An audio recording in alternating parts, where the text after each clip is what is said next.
Awesome. It's so great to get this information, and it's a little overwhelming at times, but it's certainly powerful. So let's bring up Rena Davis. Rena is a biochemist. She's got a lot of background and stuff we need to know about. Yep, right there is good. I was going to put you on the outside, then it'd be like the dating game, but I guess we won't do that. Dr. Norwood. Dr. Norwood is a surgeon and an ER doctor. And a good friend of mine and yours, Javier, our compliance officer. Javier, come on up. Yeah, your friend and mine. Well, the purpose here, and let me just start off by kind of defining, I think, something that's really important for all of us to recognize. And the way I talk about Laminine is really more as a responsible advocate, I would say, because I'm not a practitioner. I don't have all the initials after my name, all the letters to designate that I'm, a professional or certified to give that kind of information. And so how do we stay out of this, this death valley where we, it's very difficult, because when we have a product that's as efficacious, that does all the stuff that Laminine does, we want to start talking about what what our experience of that healing is, or how do we rephrase these things. And so it's really about understanding that Laminine is a mechanism that increases the health integrity of the body so that the body can be the miracle itself. And learning how to create a dialogue around that, I think, is really valuable. So one of I'd like to pose, I have a series of questions really for everyone here, and I'd like to start off actually with you, Dr. Norwood, because and I want you to talk a little bit, before we get into the responsible advocacy, which we're going to kind of weave around this conversation. You talked the other day, we were filming a PBS special, which is kind of neat. We're going to have something for people to talk about our product here in the near future, which is very exciting. But you talked about the body's ability to heal, or the healing mechanism, and what the body's capable of doing. And I think we're still we're still in awe. But maybe you could talk a little bit about that. Well, I think we were created by our Creator with tremendous healing capacities within our body. When I started out in medicine 48 years ago, the main emphasis was doing something to fix things. And of course, I was a surgeon. I would go in and try to fix things. The more I got into it, the more I realized that many times in our attempt to fix things, we were actually doing more harm than good.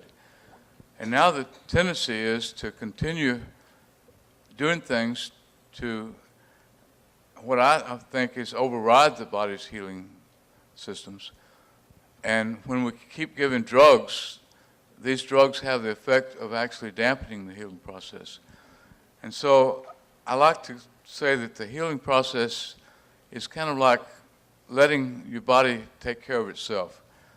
I did some pilot training, and one of the things that we learned was when the plane is completely out of control and you're in a spin, you take your hands off all the controls.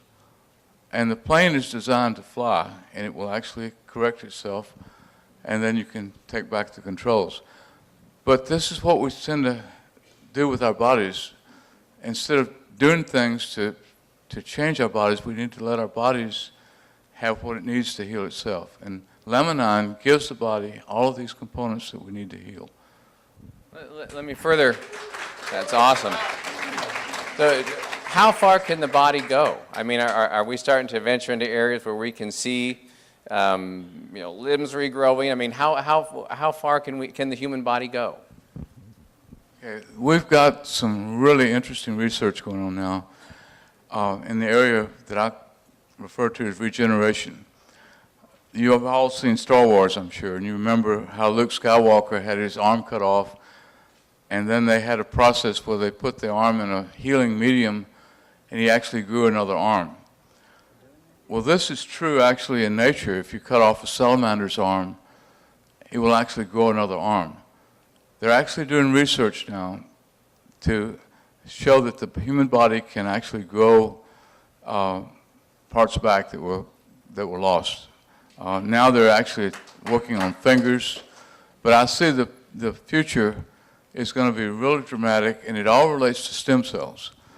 Stem cells are the key for all of this new development. Fantastic. That's exciting. That's very exciting. Rena, from a biochemical standpoint, and I know that everyone's body chemistry is different, and one of the things that's been interesting to me in watching people's experience with Laminine is that for some people it's immediate and profound. For other people it's very gradual. For some people it might be a progressive experience. So maybe from a biochemical standpoint you can speak to that a little bit on why, why the variance, why is it so significant? Am I on? You were on. I'm on. Well, we're not bioidentical. Each of us are unique. And unfortunately, we're humans. In the world of all living life, plants and animals included, your ability to perceive is about that big. In fact, one of the most amazing things about humans is our ability to filter out things. We can live in houses with 7 cuckoo clocks, and after a few days, we don't even hear them. We sleep right through it. Our ability to be able to do this is one of our great abilities to thrive and survive. But how many of you realize that this solar system that we're living in is moving through the universe at close to the speed of sound? Are you feeling that? Are you aware of it? No. But are the plants and many of the animals around us? Yes. So part of it, I think, is perception. And part of it is what condition are we in? Some of us aren't sick. And other people have a tremendous physiological burden. So the way I explain it to my clients is imagine that you're a 1-ton truck. And if you're half sick, you're half loaded, and you hit a 30% incline, and by golly, you're going to pop out of 5th into 4th and 4th into 3rd, and every time you're going to pour on the gas to get the load over the hill. Well, you know what? It's really the same in your nutritional bank account, isn't it? When we have a greater duress from allergies or from worry or for lack of sleep or growing a new baby, that nutrition bank account not only needs to get up, but it's going to get spent faster. Laminine finally gives us a tool where we can provide that nutritional bank account all the way across the board. All the A's, all the B's, all the C's, all that, and one other really amazing factor, and that's proteins. When I went to school and understood a protein, I knew that the day was going to come where modern science and healing, as a good doctor has just shared with you, is going to turn to these things called proteins. What's a stem cell? It's a protein. What's a hormone?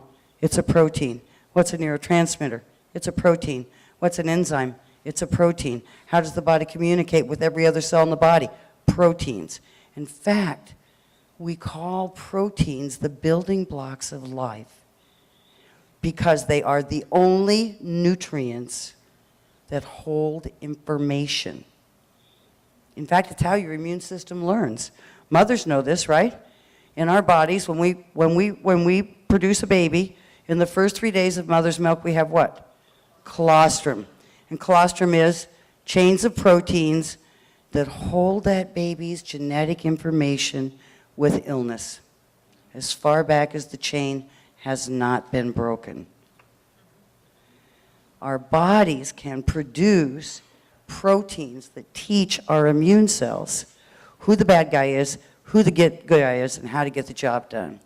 So we've arrived at a moment in time, and I think many of you know it.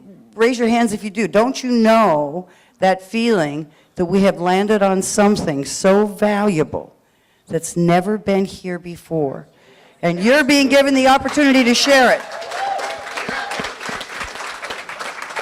I probably took too much time. Don't want to give me the mic too often. That's one thing about a scientist. They can be very long-winded because there's so much to tell. There's so much to tell. So here's a question for really the three of you, and that would be... Keep the mic, smart boy. That would be...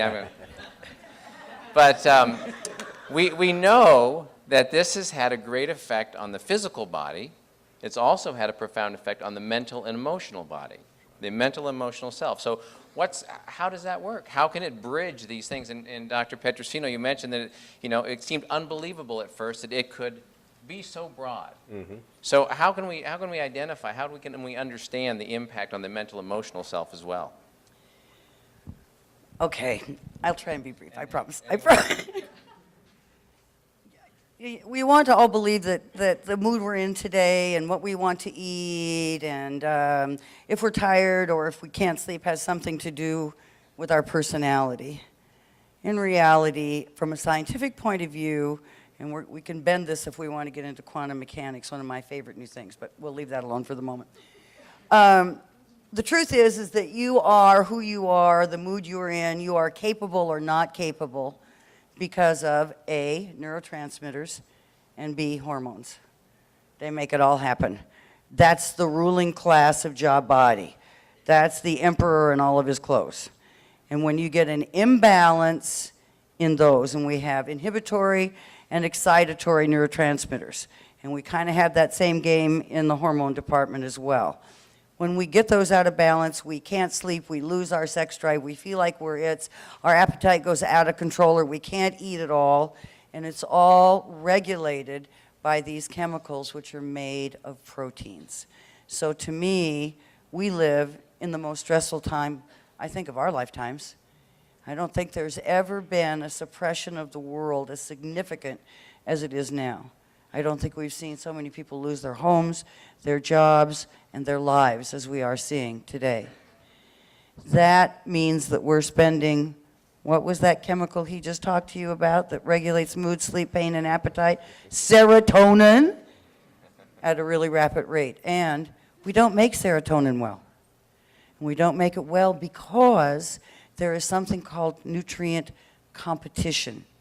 Even though serotonin is very present in many of our foods, its ability to cross the blood-brain barrier, and millions of hours of research has been spent in this area, is inhibited by this thing called nutrient competition. Okay, so imagine a bus. And on this bus, it's like no other bus, not even the Disneyland bus you've ever been on, and every seat is a different shape. You got squares and triangles and dodecahedrons. And you know, the low glycine molecule, it can fit in any of them seats. But this little tryptophan molecule can only fit in one seat. So by as early as 1982, we knew the population was already serotonin deficient. Well, we're a lot worse now. We've been through 25 years of Prozac. It's off patent. What did it do? It helps you use your serotonin more efficiently. See, to me, that was really brilliant as a marketing strategy, but it seemed to be a lot more sense if we just gave you more serotonin. But then we wouldn't make the billions, would we? No. Dr. Norwood, do you have some comments on that, on the mental emotional side? Well, in the rest of the world, there's a phenomenon called the mind-body connection, where they understand that the mind has tremendous control of the body. Ancient Indian medicine, ancient Chinese medicine, all of the ancient medical traditions recognize that the mind has tremendous abilities to control the body and to heal the body. In America, we have put this aside. We've gone with the emphasis on chemistry, and somehow we've lost this concept. And then on top of that, we've thrown in poor nutrition. We've processed so much of our food that it's not even real food. It's like eating cardboard. And then we've thrown that, on top of that, all the stress that we're confronted with. I mean, you can't turn on the TV without your stress level starting to go up. And you go to a movie and they blow up everything, that's just stress. And all of that affects this mind-body connection. And one of the things we have to remember is the balance between the sympathetic and the parasympathetic. And we're living in the sympathetic. It's like we're confronting saber-toothed tigers every day. Whereas the healing process occurs when we're in the parasympathetic phase. And I think that's one of the key things that Laminine does, is help put us into that parasympathetic phase. And I could go on for a lot more. I know you can. Well, one of the things, we talked about this the other day, and that is that we are inundated with TV and sound bites, and that we've collapsed. Everyone's given the idea that we can make things happen in a 30-minute TV show. We go from, we lose 100 pounds in 30 minutes. Right. We get well over a very short period of time because of how it's projected to us in the media. So it's a journey. Is health not a journey? It's definitely a journey. So, And it takes time. yeah, it does take time. Let's shift gears here just a little bit because I want to talk.